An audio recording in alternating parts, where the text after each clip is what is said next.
Assalamualaikum warahmatullahi wabarakatuh. Halo anak-anakku yang saleh dan salihah. Bagaimana kabar kalian hari ini? Masih tetap semangat kan? Alhamdulillah. Nah, sebelum kita memulai pembelajaran kita pada hari ini, ada baiknya kita berdoa terlebih dahulu dan juga kalian melaksanakan sholat duha maupun sholat 5 waktunya ya. Nah, bertemu lagi dengan Ibu Dian. Pada kesempatan kali ini, kita akan bersama-sama mengidentifikasi teks editorial dari judul Rusaknya Hutan di Indonesia. Mari kalian perhatikan dengan baik-baik, jangan sampai di skip ya videonya.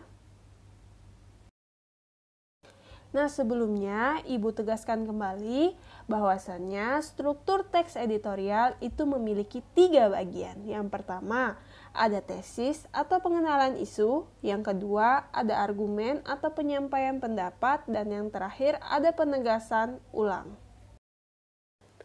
Oke, kita langsung saja ke paragraf yang pertama.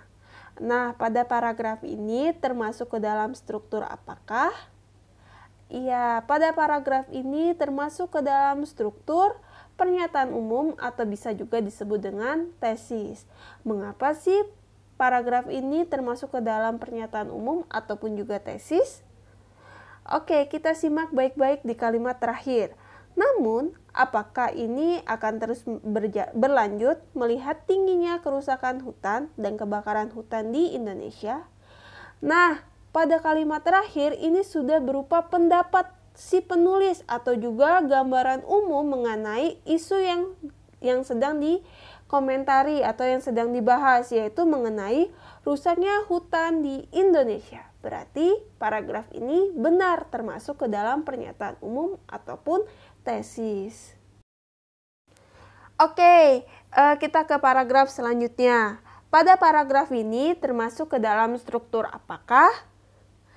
Nah, paragraf ini termasuk ke dalam struktur argumen atau penyampaian pendapat. Mengapa demikian?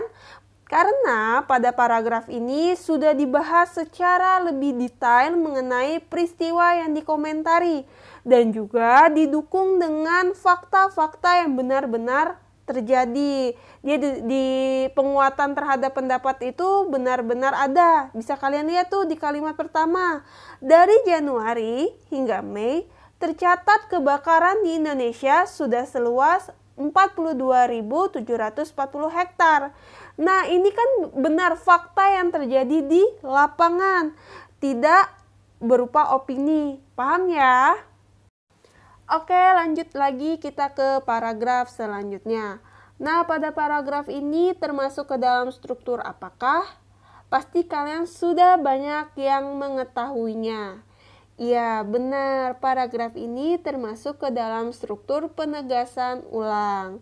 Mengapa? Karena dalam paragraf ini berisikan saran hingga harapan yang berkaitan dengan solusi ataupun sekedar prediksi ke depan mengenai berita yang dikomentari.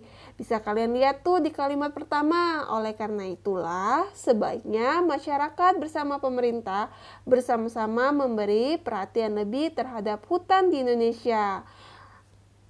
Nah, itu adalah saran yang diberikan si penulis kepada masyarakat dan juga pemerintah, bahwasannya masyarakat dan juga pemerintah harus bersama-sama memberi perhatian lebih terhadap hutan di Indonesia agar hutan di Indonesia tidak terjadi lagi penebangan liar dan juga kebakaran. Nah, bagaimana anak-anakku? Apakah kalian memahami? Jika kalian ada yang ingin ditanyakan, silakan tulis di kolom komentar, sertakan nama dan kelas kalian jangan lupa. Ibu akhiri, wassalamualaikum warahmatullahi wabarakatuh. Sampai jumpa di pertemuan selanjutnya. Semoga kalian tetap menjaga kesehatan dan melaksanakan protokol kesehatan. Terima kasih.